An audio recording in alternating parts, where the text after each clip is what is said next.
കുറച്ച് പേരുകൾ നമ്മൾ പറഞ്ഞു. നോക്ക്, എബിലിറ്റി അല്ലേ, എബിലിറ്റി കഴിവ്, ബ്യൂട്ടി സൗന്ദര്യം അല്ലേ, ഭംഗി, ട്രൂത്ത് സത്യം അല്ലേ, ഓണസ്റ്റി സത്യസന്ധനായ അല്ലേ, സത്യസന്ധമായ ഓണസ്റ്റി സത്യസന്ധത അല്ലേ, കൈൻഡ്നെസ് കൈൻഡ്നെസ് ദയയുള്ള ദയയുള്ള അല്ലേ, അങ്ങനെ ദയയുള്ള സൗന്ദര്യമുള്ള, ഇതൊക്കെ എന്താണ്? ഓരോ ക്വാളിറ്റീസ് ആണ്, ഓരോ യോഗ്യതകളാണ്, ക്വാളിറ്റീസ് അല്ലേ. ക്വാളിറ്റീസിന്റെ പേരാണ് നല്ല സൗന്ദര്യമുള്ള അല്ലേ, നല്ല ഭംഗിയുള്ള അല്ലേ, നല്ല ഓർമ്മയുള്ള, നല്ല ബുദ്ധിയുള്ള അല്ലേ, ഇതെല്ലാം ഓരോ ക്വാളിറ്റീസ് ആണ്. നോക്ക്, ആക്ടിവിറ്റി പ്രവൃത്തി, തെഫ്റ്റ് തെഫ്റ്റ് എന്ന് പറഞ്ഞാൽ എന്താ? കളവ് കളവ് കളവ് അല്ലേ, അതെല്ലാം ഓരോ പേരുകളില്ലേ. എന്തിന്റെ പേരാ?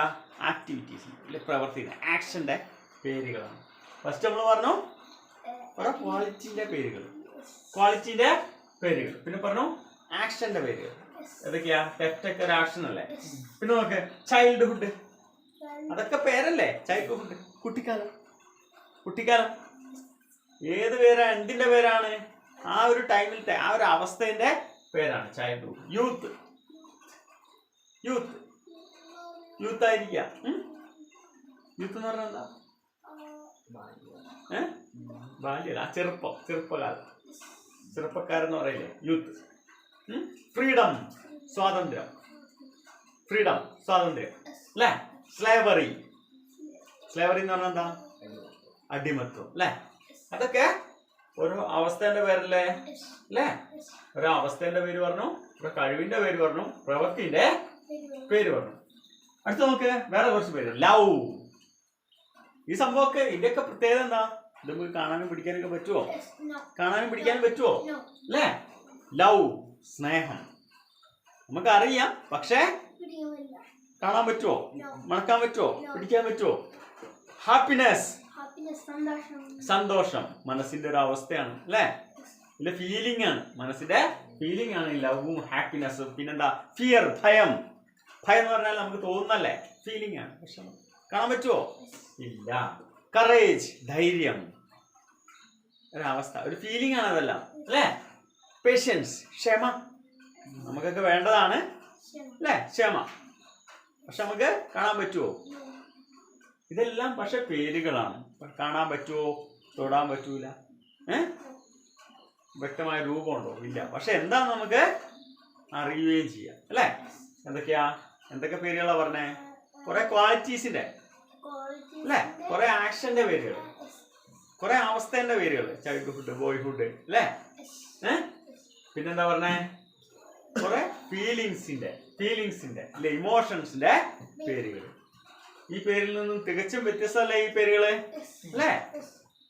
ഇങ്ങനെയുള്ള പേരുകൾക്ക് മൊത്തത്തിൽ നമുക്ക് കാണാനും തൊടാനൊന്നും പറ്റാത്ത പേരുകൾക്ക് മൊത്തത്തിൽ പറയുന്ന പേരാണ് അബ്സ്ട്രാക്റ്റ് നൗൺ. എന്താണ്? Abstract noun. നേരത്തെ പറഞ്ഞു മെറ്റീരിയൽ നൗൺ, പിന്നെ പറഞ്ഞു അബ്സ്ട്രാക്റ്റ് നൗൺ. മനസ്സിലായോ? മെറ്റീരിയൽ നൗൺ മനസ്സിലായോ? മെറ്റീരിയൽസ് എവിടുന്നൊക്കെയുള്ളതെന്ന് പറഞ്ഞല്ലോ. പ്രകൃതിയിൽ നിന്ന് ഡയറക്റ്റ് കിട്ടുന്ന മെറ്റീരിയലുകള്, പിന്നെ പ്ലാന്റ്സിൽ നിന്ന് കിട്ടുന്ന മെറ്റീരിയലുകള്, പിന്നെ ആനിമൽസിൽ നിന്ന് കിട്ടുന്ന മെറ്റീരിയൽ, പിന്നെ മാൻമെയ്ഡ് മെറ്റീരിയൽ. ഇങ്ങനെയുള്ള മെറ്റീരിയലുകളുടെ മൊത്തത്തിലുള്ള പേരാണ് മെറ്റീരിയൽ നൗൺ. പക്ഷെ അബ്സ്ട്രാക്റ്റ് നൗൺ അതിൽ നിന്ന് വ്യത്യസ്തമാകുന്ന എങ്ങനെയാ? നമുക്ക് കാണാനും പിടിക്കാനും ഒന്നും പറ്റത്തില്ല, പക്ഷെ ചില ക്വാളിറ്റികളുടെ അല്ലെങ്കിൽ ഓരോ അവസ്ഥയുടെ, ഇല്ലെങ്കിൽ ആക്ഷന്റെ, ഇല്ലെങ്കിൽ നമ്മുടെ ഫീലിങ്സിന്റെ, ദുഃഖം സന്തോഷം ഇങ്ങനെയുള്ള ഫീലിങ്സിന്റെ എല്ലാം പേര് ആണ് എന്തെന്ന് പറയുന്നത്? Abstract noun. ഇപ്പൊ മെറ്റീരിയൽ നൗണും അബ്സ്ട്രാക്റ്റ് നൗണും മനസ്സിലായില്ലേ? വാട്ട് ഈസ് യുവർ നെയിമില് വരുന്ന നൗൺസ് മനസ്സിലായോ? ഓക്കെ, സ്റ്റോപ്പ് ചെയ്താലോ? കഴിഞ്ഞില്ല.